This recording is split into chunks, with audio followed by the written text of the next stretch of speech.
গোপালগঞ্জের কোটালীপাড়ায় কালের কণ্ঠ প্রতিনিধি মিজানুর রহমান বুলু ও যুগান্তরের প্রতিনিধি এইচ.এম. মেহেদী হাসনাতের ওপর সন্ত্রাসী হামলার প্রতিবাদে মানববন্ধন ও প্রতিবাদ সমাবেশ অনুষ্ঠিত হয়েছে।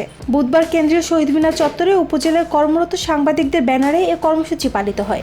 কালের কণ্ঠর প্রতিনিধি মিজানুর রহমান বুলু এবং দৈনিক যুগান্তরের প্রতিনিধি মেহেদী হাসনাতের ভাইয়ের উপর হামলা হয়েছে। এই হামলার তীব্র নিন্দা জানাচ্ছি এবং দোষীদেরকে দ্রুত গ্রেপ্তার করে দ্রুত বিচারের দাবি জানাচ্ছি। প্রতিবাদ সমাবেশে বক্তব্য রাখেন প্রেস ক্লাব সভাপতি মেহেদী হাসনাত, আহত সাংবাদিক মিজানুর রহমান বুলু, সাংবাদিক রতন সেন কঙ্কন সহ আরও অনেকে। দ্রুত আসামিদের গ্রেফতার ও শাস্তি নিশ্চিতের দাবিও জানানো হয়। বাংলাদেশে সেই দীর্ঘদিনের কালচার যে সাংবাদিকদের উপর নির্যাতন, সেটা ধারাবাহিকভাবে আজ কোটালীপাড়ায় নির্যাতিত হচ্ছে। আমরা কাদের কাছ থেকে নির্যাতিত হচ্ছি? যে দল এখনো ক্ষমতায় যায়নি, হয়তো সামনে যাবে, এখনই তারা ক্ষমতায় চলে যাচ্ছে।